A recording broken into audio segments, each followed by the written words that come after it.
Friends and families, welcome to Free Baking Class by Elfin. இன்னைக்கு ஒரு பர்ஃபெக்டான eggless duty Frooti cake தான் பார்க்க போகிறோம்.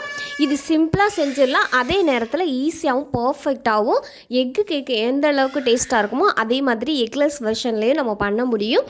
கொடுத்துருக்க இன்ஸ்ட்ரக்ஷன் அண்ட் இன்க்ரீடியண்ட்டை கரெக்டாக பயன்படுத்தினீங்கன்னா நீங்களும் இந்த மாதிரி ஒரு பர்ஃபெக்டான கேக்கை பண்ண முடியும்.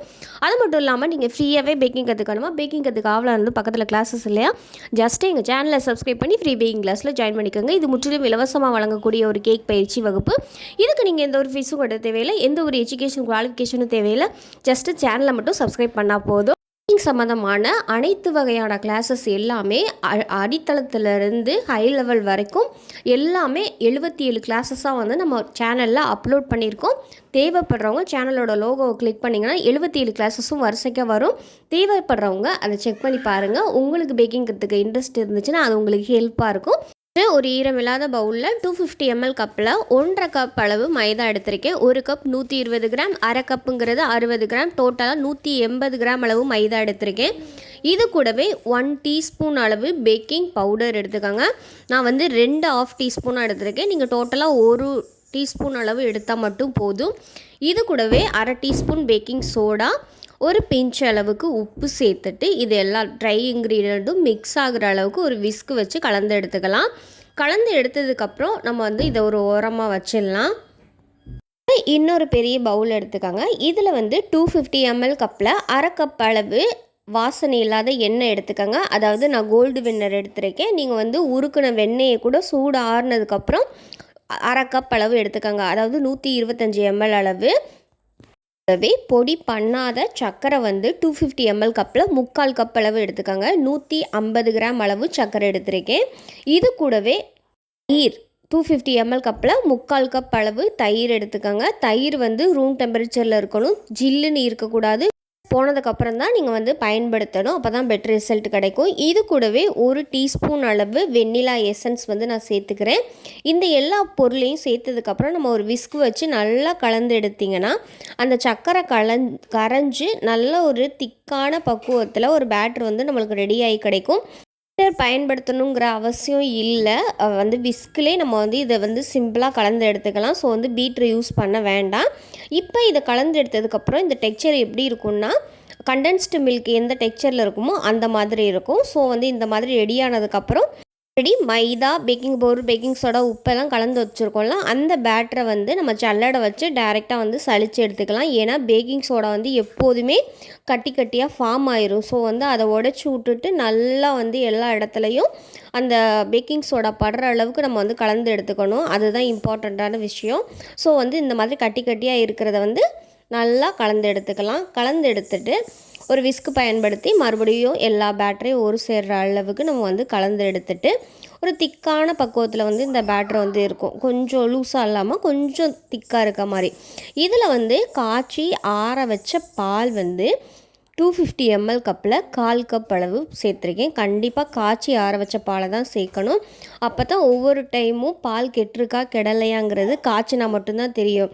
ஒருவேளை நீங்கள் கெட்டு போன பாலை வந்து யூஸ் பண்ணிங்கன்னா கேக்கும் சொதப்பிடும், ரெண்டாவது ஃபுட் பாய்சன் ஆகிறதுக்கு நிறைய சான்சஸ் இருக்குது. ஸோ வந்து காய்ச்சி ஆற வச்ச பாலை மட்டுமே பயன்படுத்துங்க.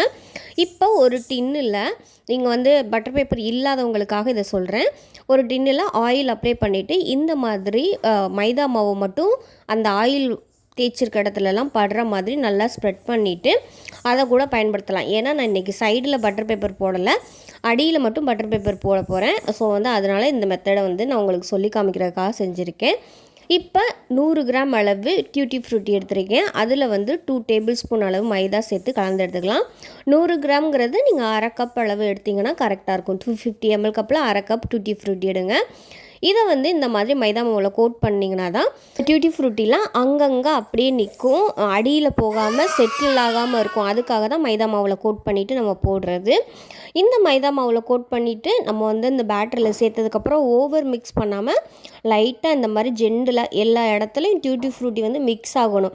ரொம்ப மிக்ஸ் பண்ணிங்கன்னா அந்த டியூட்டி ஃப்ரூட்டி மேலே இருக்கிற அந்த மைதா மாவு கோட் பண்ணோம்ல, அது வந்து அப்படியே அந்த பேட்டர் ஆயிரும். பேட்டர் கூட ஒன்றாகி டியூட்டி ஃப்ரூட்டியெல்லாம் கீழே அடியில் போய் செட் ஆயிரும். ஸோ வந்து கொஞ்சம் பொறுமையாக கலந்துட்டு நீங்கள் வந்து நம்ம ரெடி பண்ணி வச்சுருக்க பேக்கிங் ட்ரேயில் வந்து ஊற்றி எடுத்துக்கலாம். டியூட்டி ஃப்ரூட்டி கப் கேக்காக வேணும் அப்படின்னு நீங்கள் நினச்சா கூட நம்ம வந்து கப் கேக்கில் கூட இதே பேட்டரை ஊற்றி 15லேருந்து 20 நிமிஷம் அளவு பேக் பண்ணி எடுத்துக்கோங்க. ஒவ்வொரு கப் கேக்கோட சைஸை பொறுத்து இருக்குது. சின்னது வச்சிங்கன்னா குறைவான டைம் எடுத்துக்கிறோம், பெருசு வச்சிங்கன்னா அதுக்கு ஏற்ற மாதிரி டைமிங் வந்து மாறும். ஸோ வந்து இந்த மாதிரி நீங்கள் பேட்டரை ஊற்றிட்டு இது மேலே வந்து டியூட்டி ஃப்ரூட்டி வேணும்னா போட்டுக்கலாம், இல்லை நட்ஸ் வேணும்னா கூட போட்டுக்கலாம். உங்களுடைய விருப்பம் தான், எது வேணாலும் போட்டுக்கலாம். ஆனால் ரொம்ப போட்டுறக்கூடாது. ஏன்னா அந்த ஹைட் எலும்பி வரும்போது அது மேலே வெயிட் இருந்துச்சுன்னா எலும்பிடுறது வந்து கொஞ்சம் கம்மியாயிரும். ஸோ வந்து அதனால் குறைவாக லைட்டாக டெக்கரேஷன் பண்ணுற அளவுக்கு டியூட்டி ஃப்ரூட்டி நான் வந்து போட்டு எடுத்துக்கிறேன். இப்போ லைட்டாக தட்டி எடுத்துக்கோங்க, ரொம்ப தட்டி எடுக்க வேண்டாம். லைட்டாக தட்டி எடுத்துட்டு நம்ம ஓடிஜியை 180 டிகிரியில் 10 நிமிஷம் டாப் அண்ட் பாட்டம் ராடு செக்ஷனை ஆன் பண்ணி ப்ரீஹீட் ஆன் பண்ணியாச்சு. பேக் பண்ணுறதுக்கு 180 டிகிரியில் 25லேருந்து 30 நிமிஷம் அளவு டைமரை ஆன் பண்ணிக்கோங்க. Top and bottom rod section on பண்ணிவிட்டு பேக் பண்ணி எடுத்துக்கலாம். குக்கர்லேயும் இதே தான், 25லேருந்து 30 நிமிஷம் அளவுக்கு வரைக்கும் நீங்கள் குக்கர்லேயும் சிம்மில் வச்சு பேக் பண்ணிக்கோங்க. குக்கரில் எப்படி பேக் பண்ணுறதுன்னு கிளாஸ் 2ல் அப்லோட் பண்ணியிருக்கேன், தேவைப்படுறவங்க செக் பண்ணி பாருங்கள்.